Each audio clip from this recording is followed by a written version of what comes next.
خانہ کعبہ کے اندر لٹکے ہوئے یہ برتن نما نوادرات کیا ہے اور یہ کیوں لٹکائے گئے ہیں؟ کیا آپ نے کبھی یہ نوٹ کیا کہ جب ہم خانہ کعبہ کے اندرونی مناظر دیکھتے ہیں تو ہمیں جو چیز سب سے زیادہ عجیب لگتی ہے وہ پرانے برتن نما نوادرات ہیں۔ خانہ کعبہ کا رقبہ تقریباً 180 مربع میٹر ہے اور اس کی چھت لکڑی کے 3 مضبوط ستونوں پر کھڑی ہوئی ہے۔ ستونوں کی لکڑی دنیا کی مضبوط ترین لکڑیوں میں سے ایک ہے۔ صحابی رسول صلی اللہ علیہ وسلم حضرت عبداللہ بن زبیر رضی اللہ تعالیٰ عنہ نے لکڑی کے یہ 3 موٹے ستون بنوائے تھے۔ گویا اس وقت ان کو تقریباً 1350 سال گزر چکے ہیں۔ ان کی رنگت گہری بھوری ہے۔ لکڑی کے ہر ستون کا عمود تقریباً 150 سینٹی میٹر اور قطر یعنی چوڑائی 44 سینٹی میٹر ہے۔ ان تینوں ستونوں کے درمیان میں ایک پتلی شہدیر نما لٹھ آویزہ ہے۔ یہ لٹھ ان تینوں ستونوں کے بیچ میں سے گزرتی ہے اور اس پر کعبۃ اللہ کے تحائف اور نوادرات لٹکے ہوئے ہیں۔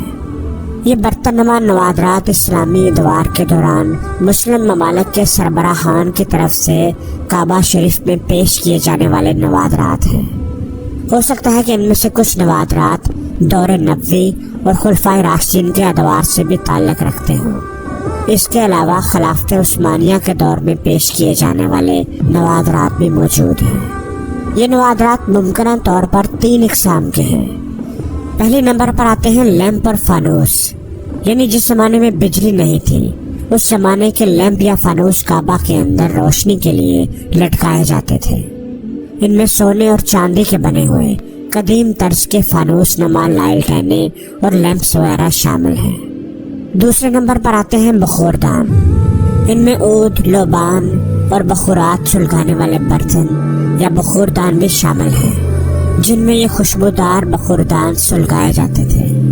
یہ ایک قدیم روایت ہے۔ کعبۃ اللہ کو آج بھی عود و عنبر اور دیگر بخورات کی دھونی دی جاتی ہے اور غلاف کعبہ کو عود و عنبر اور دیگر قیمتی عطریات کے آمیزے سے معطر کیا جاتا ہے۔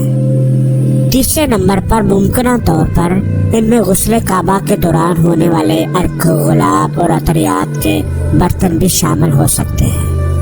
یہ نوادرات کیونکہ دور نبوی اور خلافت راشدہ سے لے کر کے مختلف سلاطین اور اسلامی حکمرانوں کی طرف سے وقتاً فوقتاً پیش کیے جاتے رہے، اس لیے ان کو بطور احترام یہاں سے ہٹایا نہیں گیا۔ خانہ کعبہ کی 2 چھتیں ہیں، ایک اندرونی اور دوسری بیرونی۔ بیرونی اضافی چھت خانہ کعبہ کو مزید مضبوط بنانے کے لیے تعمیر کی گئی تھی۔ دونوں چھتوں کے درمیان تقریباً 1 میٹر سے زائد کا فاصلہ رکھا گیا ہے۔ خانہ کعبہ کے اندر ایک صندوق بھی ہے جس کے اندر مختلف فرمان رواؤں کی طرف سے پیش کیے جانے والے کعبہ کے قدیم تحفے محفوظ ہیں۔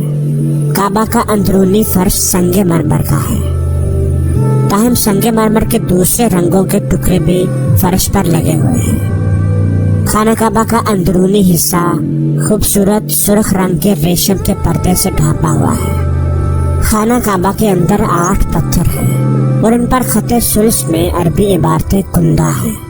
ایک پتھر پر خط کوفی میں عربی عبارت لکھی ہوئی ہے۔ یہ خوبصورت لکھائی 6 صدی ہجری کے بعد کے دور سے تعلق رکھتی ہے۔ دیوار شرقی پر کعبے کے دروازے اور باب التوبہ کے درمیان سابق سعودی فرمان روا شاہ فہد بن عبدالعزیز اور آل سعود کی ایک دستاویز ہے جو سنگ مرمر پر کند کی گئی ہے۔ اس میں کعبہ کی تزئین نو کی تاریخ درج ہے۔ اس طرح کعبہ کے اندر عبارتوں پر مشتمل پتھروں کی تعداد تقریباً 10 ہے اور یہ تمام سفید رنگ کے سنگ مرمر ہیں۔ اللہ ہم سب کو اپنے گھر کی زیارت نصیب فرمائے، آمین یا رب العالمین۔